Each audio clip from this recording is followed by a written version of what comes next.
귀 있는 자는 들으라 그랬으니까 우리가 들어야 되겠죠. 오늘 찬양 부르면서 오늘 성령님에 대한 말씀을 좀 중간에 많이 전하려고 그러는데 감사했습니다. 찬양이 성령이 오셨네, 성령이 오셨네. 여러분 성령 받았어요? 아멘. 아멘. 성령 받으셨다고 말씀하셨습니다. 그 말씀을 그대로 믿겠습니다. 마태복음 13장 1절에 보면, 우리 1절에 보면 바닷가에 앉으셨다 그랬어요. 바닷가에 앉으셨다. 그리고 2절에 보면 온 무리가 해변에 서 있더니 질문 하나 할게요. 갈릴리 바닷가잖아요. 갈릴리 바닷가. 근데 갈릴리 바다의 물이 짤까요? 짜지 않을까요? 짜다. 손 한번 들어보세요. 짜다. 다 이렇게 들어요? 손을? 한번 다시 틀려도 자신 있게. 짜다. 예. 짜지 않다. 예, 짜지 않다가 많군요. 짜지 않아요. 근데 짜지 않은데 왜 복음서에 보면 두 가지로 나뉘잖아요. 갈릴리 호수라 그랬다가 갈릴리 바다라 그랬다가 왜 그럴까요? 왜 갈릴리 바다라 그랬을까요? 너무 넓어서. 맞아요. 설교를 안 해도 되겠네요. 너무 넓어서. 옛날 사람들이 보기에는 갈릴리 호수가 너무 넓었던 거예요. 그래서 바다라고 불렀어요. 또 해변이라고 불렀어요. 그래서 우리가 말씀 속에서 갈릴리 바다, 갈릴리 해변, 이런 단어들이 많이 나와요. 근데 갈릴리 호수에 많이 사는 물고기가 하나 있어요. 뭘까요? 메기. 메기 매운탕 좋아하세요? 예. 근데 메기가 민물고기예요? 바다고기예요? 예, 민물이겠죠. 근데 그 사람들은 정결 예식 때문에, 정결법 때문에 메기를 안 먹어요. 그래서 메기가 잔뜩 쌓여 있어요. 갈릴리 호수에. 가서 좀 잡아와야 되는데. 근데 거기만 있는 게 아니라 그런 호수가 이제 키부츠 같은데 그런 조그만 이 호수들이 있거든요. 거기도 메기가 득실득실해요. 왜 득실득실해요?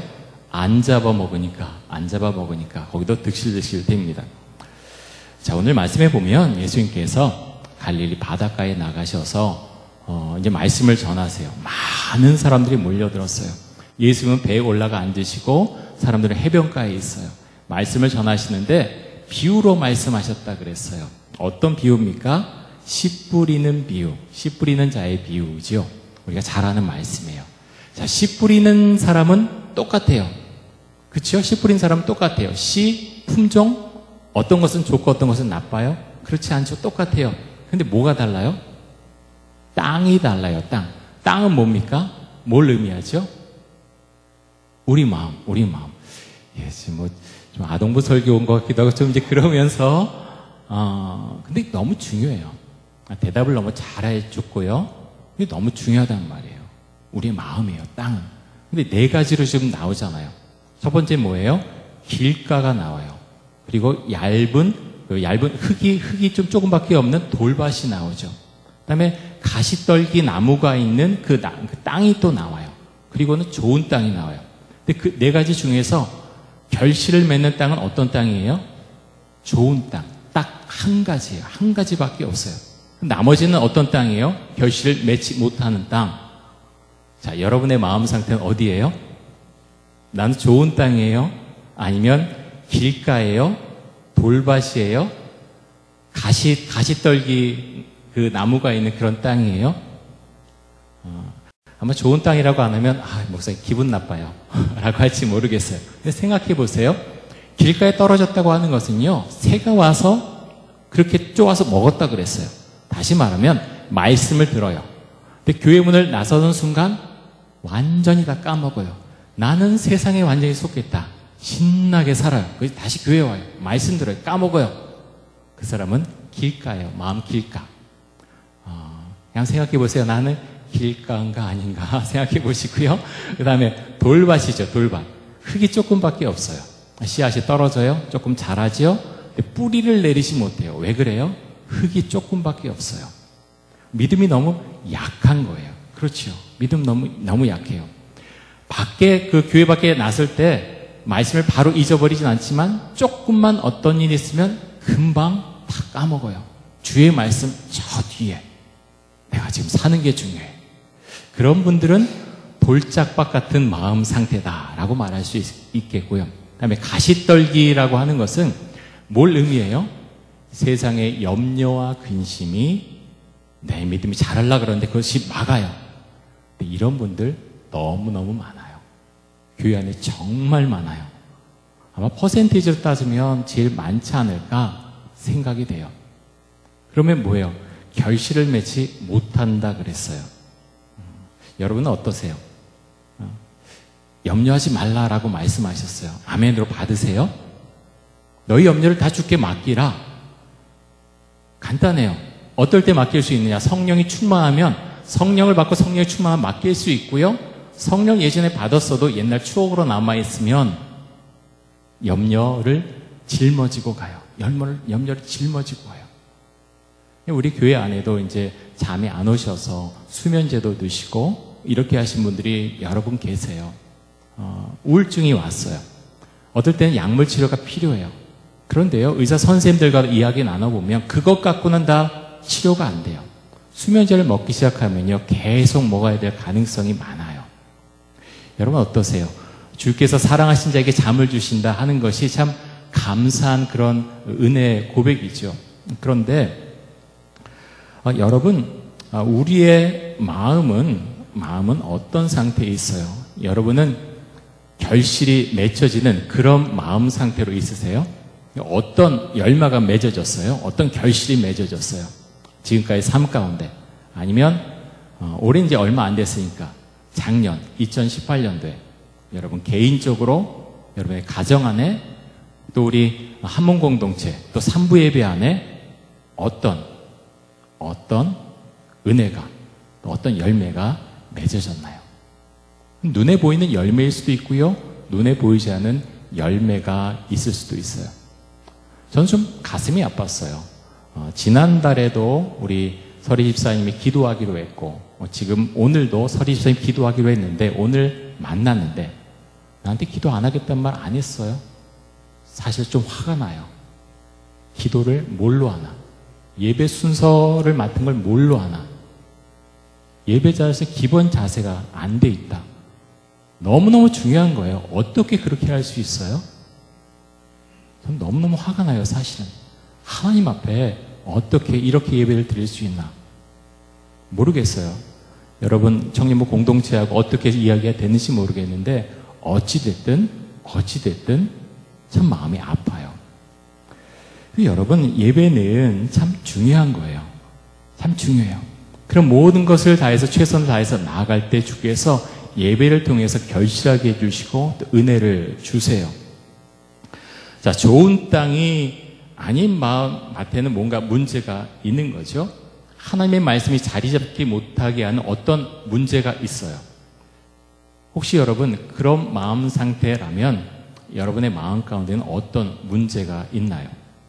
어떤 문제가 있어요? 여러 가지 이제 문제가 있을 수도 있는데 가령 이제 길가나 돌밭일 그런 마음 상태는 설교를 시작하면 바로 잠이 드는 분들이 있어요. 그는 이제 길가나 돌밭인 마음 상태겠죠. 보니까 아무도 앉아서 그런 분 없으신 것 같아요. 감사하고요. 성경책만 펴면은 수면제처럼 바로 잠이 든다. 이제 그것도 길가나 돌짝밭일 가능성이 아주 많고요. 5분 이상 절대로 기도하지 못하겠다. 마음이 아직 길가나 돌짝밭인 경우겠죠.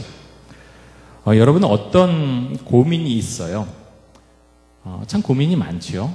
어떤 공부하는 문제, 장래의 문제. 주님을 믿으면 그 길을 인도해 주신다고 했는데 정말 그런가? 그러면 나는 왜 내 길은 열리지 않나? 내 짝은 어디 갔나? 나 취직했는데 회사는 왜 이렇게 날 힘들게 하나? 왜 이렇게 좋은 사람 만나지 못했나? 그런 생각을 할 수도 있죠. 어제 신문 보니까 간호사의 태움 문제에 대해서 또 기사가 났더라고요. 태움이라는 거 들어보셨죠? 태움이라고 하는 건 이제 교육이라고 하는 명목으로 간호사들 사이에 이제 몰래 이제 괴롭히는 거, 정말 태울 정도로 그렇게 괴롭히는 거, 그걸 태움이라 그러는데, 한 분이 그런 이야기래요. 이분 같은 경우는 이제 종합병원에 갔는데, 수습 기간이 한 3주 정도가 됐대요. 3주 하고서 혼자 이제 환자를 맡아라 그러는데, 도저히 맡지를 못하겠더라는 거예요. 그래서 너무 떨리고 너무 두려워서 그만뒀대요. 할 수가 없어서. 그만두고 다른 병원에 또 가서 제일 오래 있었던 곳이 3년 정도 있었는데 마지막 3년 차에 다른 후배들 교육을 시켰대요. 근데 자기도 모르게 태움이라고 하는 것을 하고 있는 자기를 보면서 너무 소스라치게 놀래서 거기서도 사표를 내고 나왔다 그래요. 어떤 이야기를 하냐고 하면 지금 내 일을 감당하기도 너무 힘든 거예요. 근데 후배 교육까지 시키라 그러니까 맡을 여력이 없는 거예요. 너무 지치고 힘들어서 자기도 모르게 그렇게 후배에게 어떻게 보면은 자기의 마음을 아주 이상하게 투사를 이제 하는 거겠죠. 그러면서 생각해 봅니다. 병원이 사실 다 그렇지는 않을 거예요. 간호사들이 다 그렇지도 않고요. 그런 문화가 모든 곳에 존재하는 것은 아니겠죠. 그럼에도 여러분 아르바이트 해보고 또 직장에도 다니고 그러면서 돈 버는 것 쉬워요? 어렵지요. 근데 어느 분야에 가든 쉽지 않아요. 정말 그래요. 어느 분야에 가든 돈 버는 것은 쉽지가 않습니다. 자, 우리의 마음이 정말 좋은 땅이 돼야 하나님의 말씀을 마음속에 받아들이고 열매를 맺고 그리스도인답게 세상을 살아갈 텐데 어떻게 하면 좋을까요? 오전에도 이제 오전 1, 2부 예배 때 함께 나눈 어떤 분에 대한 이야기를 했었는데요. 이효진 씨라는 분이 계세요. 이효진, 내 약함이 축복이라는 책의 저자인데요. 2015년에 CGN TV에서 2번 정도 이제 강연을 했어요. 다른 곳에서도 여러 번 하셨더라고요. 근데 제가 참 마음에 큰 감명을 받았어요. 설교 준비하다가 그분의 글을 읽게 되어서 그 강연을 어제 보고 또 듣게 되었는데, 이분 같은 경우는 태어난 지 18개월 됐을 때, 펄펄 끓는 주전자, 연탄불에 올라간 주전자를 어릴 때 건드려서 그 물이 얼굴로 쏟아졌어요. 3도 화상을 입었어요. 병원에 갔는데 시골이었던 것 같아요. 의사 선생님이 이 아이 죽을 겁니다. 그래서 일주일 동안 그냥 놔뒀대요. 근데 살았어요. 근데 얼굴을 그렇게 바로바로 치료를 안 하니까 이게 큰 흉이 졌어요. 근데 자라오는데 초등학교 때 가장 친한 친구가 그렇게 이야기했대요. 효진아, 너는 평생 동안 결혼하지 못할 거야. 너 결혼 못해. 왜 그런데? 하고 물으니까 너 얼굴에 그렇게 흉한 그 화상 자국이 있는데 어떻게 누가 너하고 결혼하려고 하겠니? 너 결혼 못해. 근데 그게 마음속에 꽉 들어온 거예요. 너무나 큰 상처가 됐어요. 어릴 때지만 그게 큰 상처가 돼서 나는 아무하고도 결혼하지 못하겠구나. 그 마음 상태를 가지고 초등학교, 중학교, 고등학교를 나왔어요. 중학교 때도 이야기하는 걸 들으니까 정말 자살하고 싶을 때가 정말 많았대요. 근데 공부를 그래도 뭔가 돌파구를 찾으려고 열심히 했어요. 그래서 요 옆에 이제 숙명여대를 들어갔어요. 그런데 중고등학교 때는 이제 초등학교 때는 아이들이 직설적으로 말하잖아요. 너 파충류냐? 뭐 괴물이냐? 별 얘기를 다 했다는 거예요. 근데 대학교 가니까 그렇게 이야기하진 않아요. 다들 컸으니까 그렇게 이야기하진 않는데 친구가 없어요. 아무도 가까이 하지 않아요. 너무 힘들었어요. 그런 가운데서 자살 생각을 해요. 약국을 다니면서 수면제를 모아서 배갈을 모아서 그 배갈을 먹었어요. 근데 동생이 그것을 발견하고 병원으로 데려가서 위세척하고 이효진 씨가 살아났어요. 그 다음에 엄마가 찾아왔어요. 그렇게 이야기하는 거예요. 어머니가 효진아, 네가 죽으면 나도 죽는다. 함부로 이제 자살 생각을 하지 못하는 거예요. 내가 죽으면 우리 엄마도 같이 죽겠구나 생각하니까 자살 생각을 하지 못하고 내가 열심히 살아야지 하면서 또 열심히 살기로 마음에 작정하고 그렇게 열심히 살았어요. 그러면서 이제 직장을 구하기 전에 이제 대학교 나오고 뭐 실내 인테리어 쪽을 공부를 했대요. 건축 쪽에 이제 하는데 또 대학원도 진학하고 열심히 살았어요. 근데 어느 날 어머니가 교통사고로 돌아가셨다고 하는 소식을 갑자기 듣게 되었어요. 자다가 일어났는데 동생이 와서 어머니 돌아가셨다고. 그 이야기가 너무나 큰 충격으로 다가왔어요. 근데 어머니 장례를 치르고 집에 교회에서 찾아와서 위로 예배를 드렸는데 사모님이 그런 이야기를 하셨대요. 효진아, 내 엄마의 유언 같은 기도 제목이 뭔지 아니? 내가 이 효진이가 정말 하나님을 만나고 하나님 잘 믿고 살기를 그 하나만을 놓고서 그렇게 기도하셨단다. 그 얘기를 들었어요. 그래서 이효진 씨가 어머니 유언처럼 내가 꼭 믿음을 갖고 살겠다. 그렇게 생각하고 그때부터 말씀이 보이기 시작했대요. 그런데 그러함에도 마음속에 여전히 우울한 마음이 있었어요. 근데 어느 성령 집회를 갔는데 성령 집회에서 그곳에서 기도를 받는데 갑자기 그 정신을 잃은 거예요. 생각으로는 굉장히 이성적인 그런 생각을 갖고 있는 사람에 대해서 절대로 저렇게 어디 TV나 이런 데서 보던 사람처럼 나는 절대로 그렇게 안 할 거야 라고 했는데 기도받고 그냥 의식을 잃은 거예요. 그 다음에 계속 마음속에서 주께 성령께 말씀하시는 게 내가 너와 함께 하겠다. 두려워하지 말아라. 근데 이상하게요. 오늘 이제 성령이 오셨네. 그 찬양도 불렀지만 성령 체험을 하고 나니까 삶이 바뀌기 시작했어요. 그전에는 이효진 씨는 교회 왔지만 교회 열심히 왔지만 마음이 기쁘지 않았어요. 정말 기쁘지 않았어요. 그러니까 자살까지 생각을 했던 거죠. 여러분 교회에 온다고 다 열매가 있고 다 기뻐하는 거 아니에요. 정말 그래요. 뭐 우리 교회 안에도 그럴 수도 있고 큰 교회 가도 마찬가지죠.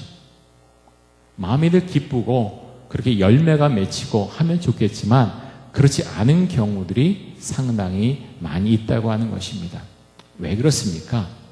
여러 가지로 이야기할 수 있지만 왜 그렇습니까? 성령을 받은 것과 성령을 받지 않은 것과 너무나 다르기 때문이죠. 성령을 받은 다음에 모든 것이 달라 보이기 시작했어요. 그래서 건설회사에 들어간 다음에 처음에 그렇게 기도했대요. 하나님, 얼마 후에 나와서 회사를 하나 차릴 수 있도록 해주세요.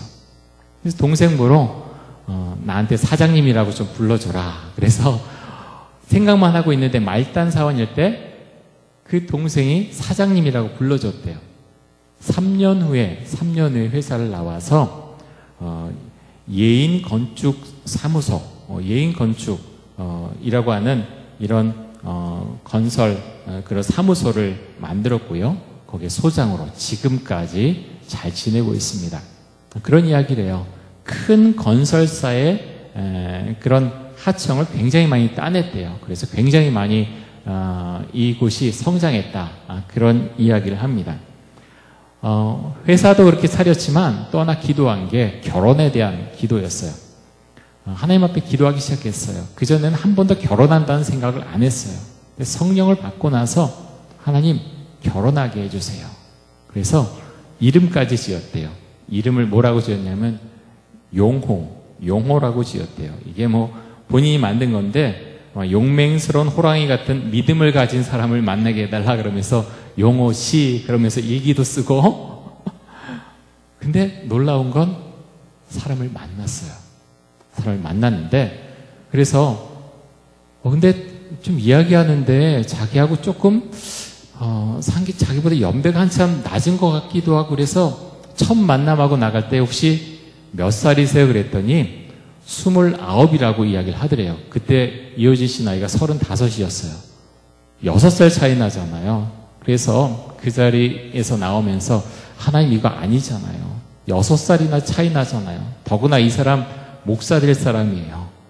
한 번도 저는 정말 이제 그 건설 이쪽에 하면서 그렇게 일하는 여서로 살고 싶은데 제가 3월 어떻게 해요? 근데 하나님께서 기도한 중간에 그런 모든 것을 허물어 주셨어요. 그리고 그분과 연애하고 집안에 아무 문제 없이 결혼을 하게 됐고요. 지금 아들 1명, 또 딸 1명 그렇게 나서 행복하게 지금 잘 살고 있다고 합니다. 우리 자매들, 우리 또 형제들, 이제 배우자 놓고 기도할 때 저는 참 좋은 방법이라고 생각해요. 이미 하나님께서 예정하시고 인도하신 날짜, 그것을 향해서 구체적으로 기도하면서 하나님 그것을 이뤄주세요. 인도해 주세요. 라고 했을 때 주께서 그 길을 열어주실 믿고 믿음으로 기도하고 그렇게 또 좋은 짝들을 만나실 수 있기를 바랍니다. 예, 아멘 하신 분들 다 결혼할 줄로 믿습니다. 예. 저는 우리 안에서들 많이 짝 맺었으면 좋겠는데 별로들 그런 마음들이 많이 없는 것 같아요. 짝이 맺어지면 더블로 더 축하를 해줄 수 있을 것 같고요. 그렇지 않아도 외부에서도 좀 많이 그렇게 서로 좋은 짝 만나서 결혼하고 행복한 가정 이룰 수 있기를 바랍니다. 자, 좋은 밭의 마음을 다지려면 어떻게 해야 될까요? 오늘 이제 요한복음 14장 말씀을 가지고 오늘 1, 2부 예배 때 말씀을 선포했거든요. 그 말씀에 의하면 이렇게 말씀하세요. 성령을 받아라. 성령을 받아라. 아까 고아와 같이 우리를 버려두지 않고 라고 이제 말씀하시잖아요. 요한복음 14장의 근거에서 그 가사를 지은 것 같아요. 고아와 같이 우리를 버려두지 않고 누가 오세요? 성령이 오신다. 성령을 보내주신다라고 말씀하셨습니다. 성령을 받는 거예요. 성령을 받으면 좋은 마음밭이 됩니다. 좋은 마음밭.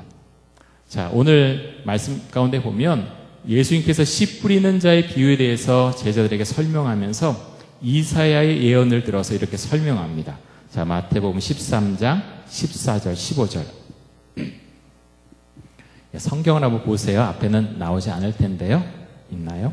자, 14절하고 15절 우리 같이 한번 읽습니다. 이사야의 예언이 그들에게 이루어졌으니 일렀으되 너희가 듣기는 들어도 깨닫지 못할 것이요 보기는 보아도 알지 못하리라. 이 백성들의 마음이 완악하여져서 그 귀는 듣기에 둔하고 눈은 감았으니 귀로 듣고 마음으로 깨달아 돌이켜 내게 고침을 받을까 두려함이라 하였느니라. 아멘. 자, 이렇게 듣기는 들어도 깨닫지 못하는 이유가 뭔가요? 보긴 봐도 본 것 같지 않은 이유가 뭔가요? 사람들의 마음이 어떻다고요? 마음이 완악하다 그랬어요. 마음이 완악하다. 어떤 사람 보면 착한 것 같아요. 하지만 말씀을 받아들이지 못해요. 성경 말씀에 의하면 그 마음은 어떤 마음이에요?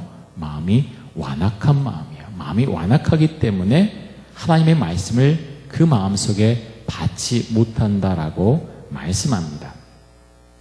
여러분, 그 완악한 마음이 변화되려면 어떻게 해야 됩니까? 다른 방법이 없어요. 성령을 받아야 됩니다.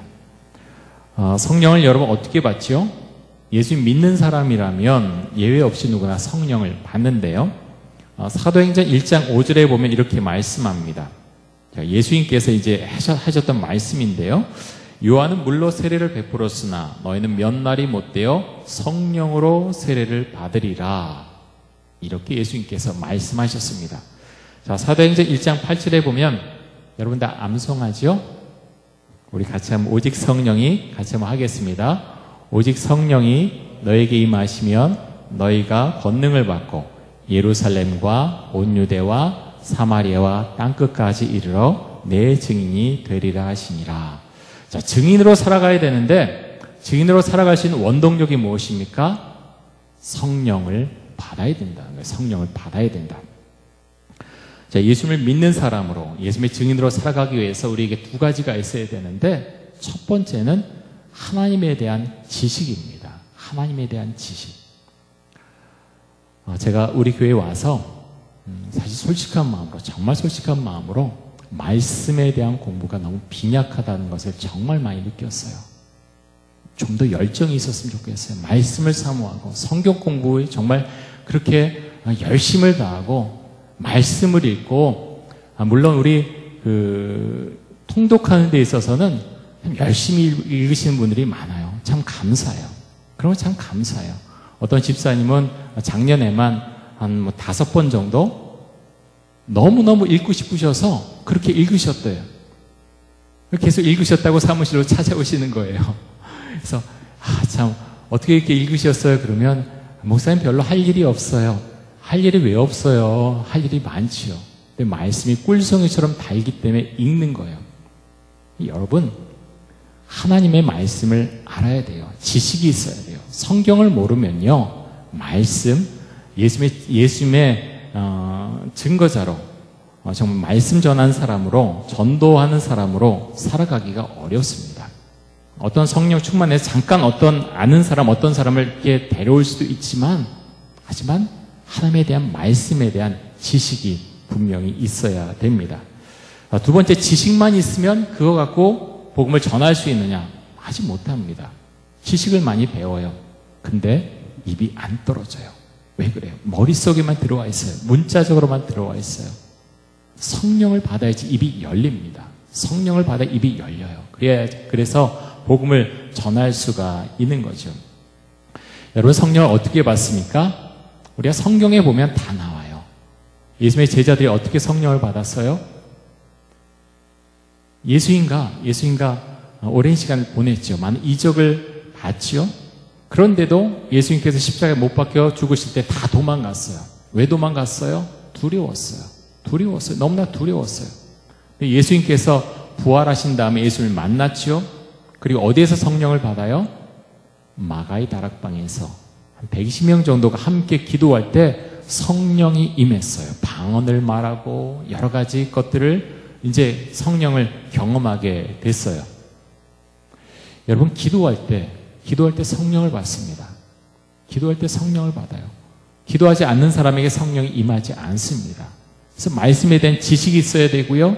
기도하는 능력이 있어야 돼요. 기도해야지 성령을 받아요. 저는 우리 한몸 공동체가 그렇게 말씀에 열심히 있고 기도해서 성령 받는 그런 성령 공동체가 되기를 주의 이름으로 축원을 드립니다. 너무너무 중요해요. 너무너무 중요해요. 우리 찬양 앞에서 인도할 때 너무나 은혜스러워요. 너무나 감사해요. 그러면서 한편으로는 좀 앞에 많이들 없어서 좀 마음이 아프기도 해요. 어떤 분들은 이제 괜찮다라고 이야기를 해요. 근데 그래도 마음속에 그런 마음이 있어요. 하나님, 성령께서 이 자리에 임재하셔서 능력이 임해서 찬양할 때, 또 이곳에 우리가 삼부 예배 드릴 때 열매가 나타나게 해주세요. 열매 맺게 해주세요. 주 앞에 기도하게 돼요.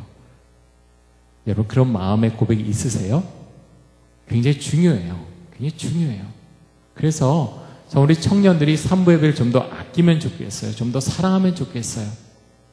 우리 명단을 제가 이제 우리 김시혁 전도사님한테 받았는데 26명? 그 정도 이제 지난 1년 동안에 한 번이라도 온 우리 청년들 명단 달라 그랬는데 한 28명 정도 됐던 것 같아요. 사실 그 인원만 다 나와도 많이 차잖아요. 그런데 가끔 오신 분들이 꽤 있어요. 참 귀하신 분들이라서 아주 가끔 이렇게 왕림을 하시는데 그래서 마음이 아파요. 우리 고등부를 이제 중고등부 졸업한 우리 청년들한테 좀 연락하고 있어요. 위에서 기도하고 있어요. 너무 중요해요. 외부에서 이렇게 우리가 전도하는 것도 굉장히 중요한데 그것도 참 감사하지만 먼저는 우리 후배들 정말 아끼고 사랑하고 연락하고 관심 갖고 정말 그들을 먼저 이끌어 줘야 돼요. 정말 그런 모습이 우리 청년 공동체 안에 많이 더 넘쳤으면 좋겠어요. 저한테 그렇게 말씀하시지 몰라요. 목사님, 다 하고 있어요. 아니면 요즘 애들은 좀 우리하고 좀 많이 달라요. 세대 차이 나요. 그럴지도 몰라요. 그런데 그럼에도 성령의 은혜는요, 믿음은 그 진실된 마음은 서로 통하게 되어 있어요. 여러분, 그냥 안 나온다고 놓지 마시고 정말 위에서 기도하시고 안 나오면 바로바로 연락하면 좋겠어요. 너 어디 있니? 보고 싶다. 좀 그렇게 하시면 좋겠어요. 리더들이 연락하고, 그래서 리더들이 있는 거잖아요. 모여서 성경 공부만 하라고 리더가 있는 건 사실 아니잖아요. 그리고 안 나온 청년들 관심 갖고 기도하고 전화하고 그런 것이 사실은 리더예요. 우리 사랑하는 우리 청년 여러분, 또 우리 성도님들, 그런 믿음 가운데서 우리가 살아갈 수 있기를 원합니다. 믿음의 세계는 참 이상해서요. 우리는 고민이 다 해결된 다음에 제가 주 앞에 더 가까이 나아갈게요. 그런 생각을 잘못하면 가질 수도 있어요. 주님께서는 다르게 말씀하세요. 먼저 나에게 와라. 먼저 나에게 와라. 나와 함께 하자. 여러분, 거기에 정답이 있어요. 그렇게 함께하는 가운데에서 우리 고민들이 풀려 나가기 시작합니다. 우리 요한계시록 3장 20절 말씀 한 가지만 보고 우리 설교를 마무리하도록 하겠습니다. 요한계시록 3장 20절.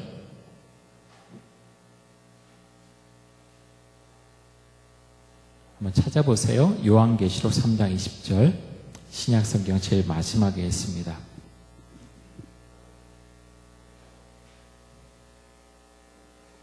요한계시록 3장 20절. 우리 같이 한번 읽습니다. 볼지어다 내가 문 밖에 서서 두드리노니 누구든지 내 음성을 듣고 문을 열면 내가 그에게로 들어가 그와 더불어 먹고 그는 나와 더불어 먹으리라. 아멘. 예수님께서 문을 두드리세요.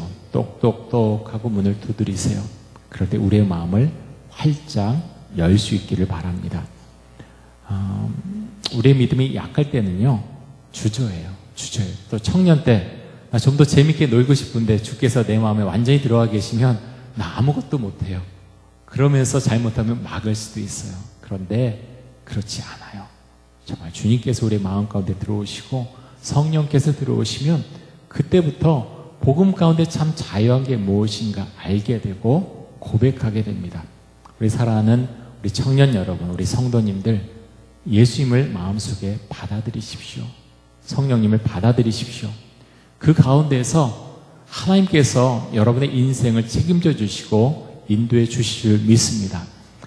정말 그런 바람이 있어요. 저는 청년 때 정말 교회 열심히 했고 이런 올라가면서 임원도 하고 열심히 했지만 완전히 정말 주의 성령을, 예수님을 마음속에 좀 더 내가 받아들였다면 좀 더 성장하고 성숙한 그런 인생을 살 수 있었을 텐데 그런 마음에 좀 후회라 그럴까요?